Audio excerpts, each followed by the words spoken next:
पहले तो कुछ मिलता नहीं है जानकर, अब लड़ाई लड़ रहे हैं लोग मेरे गांव के। तो आज भी मेरा दिल के गहराई से क्रांतिकारी अभिनंदन स्वीकार कीजिए। जय भीम जय। आजादी के 75 साल बाद जो गरीब गुरबे के जो ताकत मिला है, जो गरीब गुरबे को जो इस तरीके से बैठ। लालू के सिपाही सतीश दास का यह भाषण सोशल मीडिया पर खूब चल रहा है। लालू के सिपाही बिहार भर में जिले के अंदर ब्लॉक स्तर से भी गहराइयों में पंचायत तक जा जाकर लोगों तक लालू का संदेश पहुंचा रहे हैं और मोदी की तानाशाही के खिलाफ इंडिया अलायंस के लिए वोट मांग रहे हैं।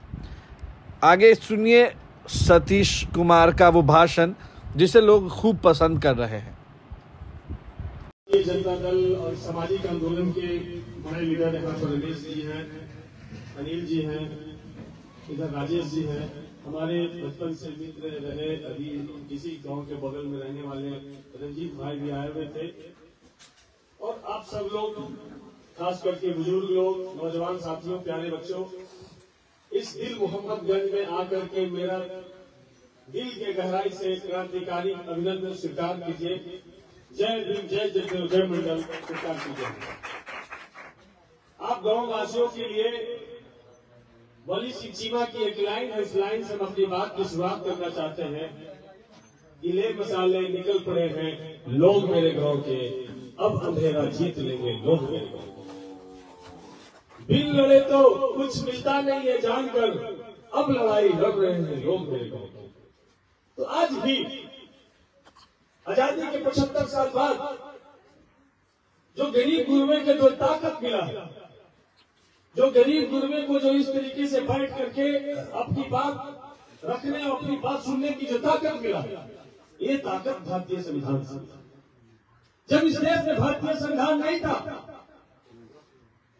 तो हमारी मां बहनों का अपना बटन ढकने का भी अधिकार नहीं था।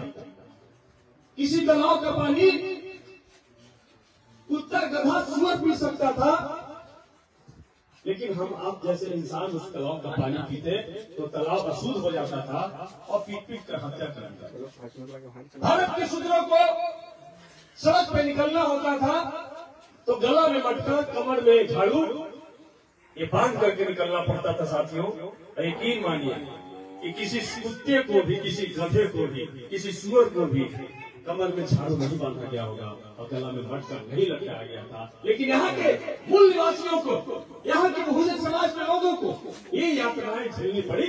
तो इन तमाम चीजों से निजात यदि किसी चीज ने दिलवाया और जिस व्यक्ति ने दिलवाया उस व्यक्ति का नाम डॉक्टर भीमराव अम्बेडकर है, जो एक झटके में संविधान में हमको, चाहे राष्ट्रपति का हो, चाहे अडानी का हो, अंबानी का हो, चाहे बाबू साहब का हो या डोम साहब का हो, सबका वोट एक बराबर करके एक झटके में हमको बराबर करने का काम किया।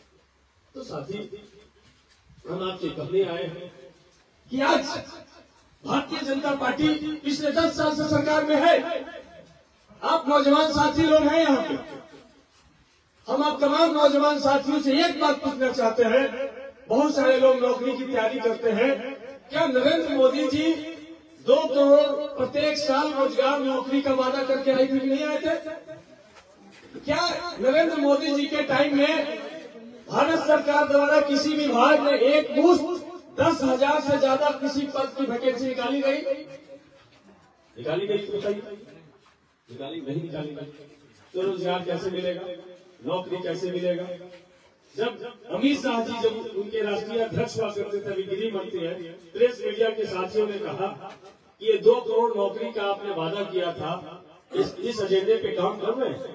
तो उन्होंने कहा कि ये तो जुमला हमने बोला था, जो चुनावी जुमला था। तो भैया, ये जुमला बोलने वाले को, झूठ बोलने वाले को क्या आप माफ करिएगा? 10 साल हमारे बेरोजगारों का जो समय पार हो गया, वो फिर कभी वापस आएगा? जिसका एज एक्सपायर कर गया वो फिर से नौकरी के फॉर्म भर सकता है? बहुत सारे लोग को हम जानते हैं कि वैकेंसी नहीं निकलने की वजह से, नौकरी नहीं लगने की वजह से आज शादी विवाह उसका मुश्किल हो गया। कुटुंब कहता है कि क्या करिए, फलाना के बेटवा कुछ कर रहा है, ऐसी तो अभी बाबू जी के होटल में खाए थे, यही कहता भैया। तो क्या इसीलिए हम बीए किए थे, इसीलिए लोग MBA किए थे, इसीलिए इंजीनियरिंग किए थे, इसीलिए बड़े बड़ी डिग्रियां लिए थे कि हमको नौकरी भी न मिले, और नौकरी मांगने जाए तो कहते हैं कि पकौड़ा तलना भी रोजगार है। तो अमित शाह जी, आपका बेटा क्यों नहीं पकौड़ा तलता है? आपका बेटा तो BCCI का चेयरमैन बन के बेटा है जैसा, उसको भी पकौड़ा तलना चाहिए था। इसीलिए हम आप तमाम लोग से बहुत सारी बातें, किसान सबसे ज्यादा ठगे गए इनके समय में, सभी खेती गृहस्थी से जुड़े हुए लोग हैं। उन्होंने कहा था कि 2022 तक हम किसानों का आय दुगना कर देंगे।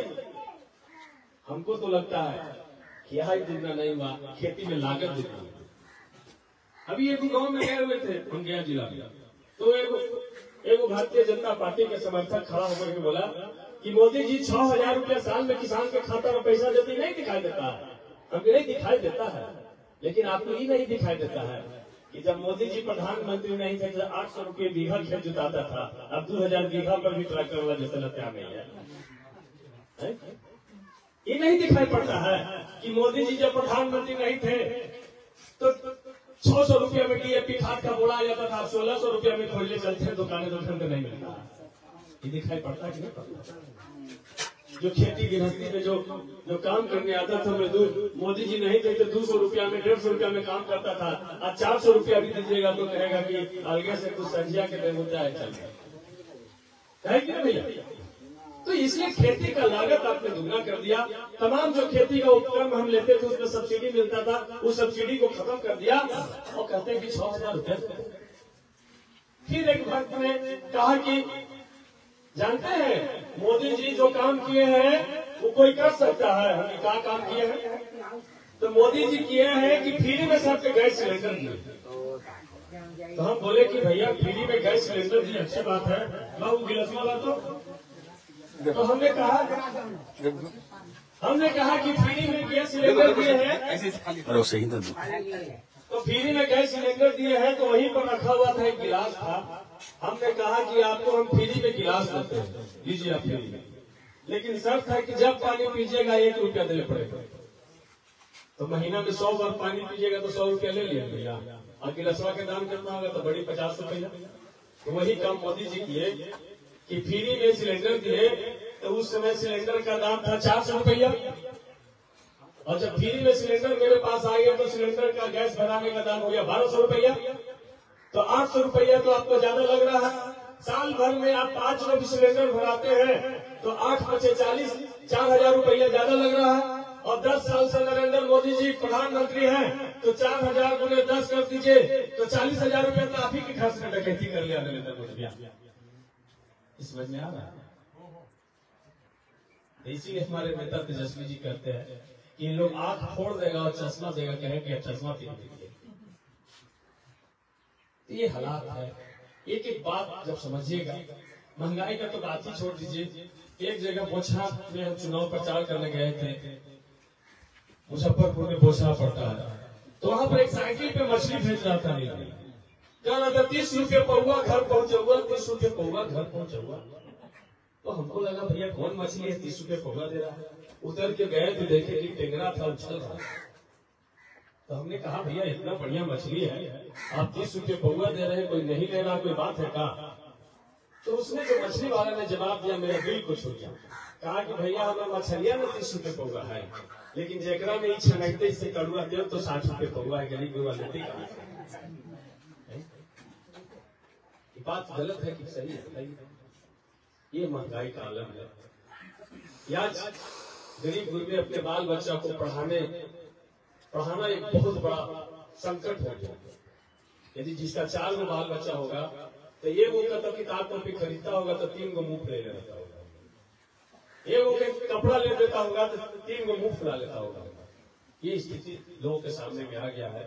तो इसलिए इस सब का उपाय है कि भारत आजाद हो गया 1947 में, बिहार आजाद हो गया लालू यादव जी के आने के बाद, लेकिन औरंगाबाद आज तक आजाद नहीं हुआ है। क्या आप आजादी चाहते हैं? यदि आजादी चाहते हैं, जो वर्षों से वही बैठा है जो हमको खटिया पर बैठने का अधिकार नहीं दिया था, वर्षों से वही बैठा है जो हमको कुर्सी पर बैठने नहीं देता था, फर्श से वही बैठा है कि हमारी माँ बहनों के परछाई से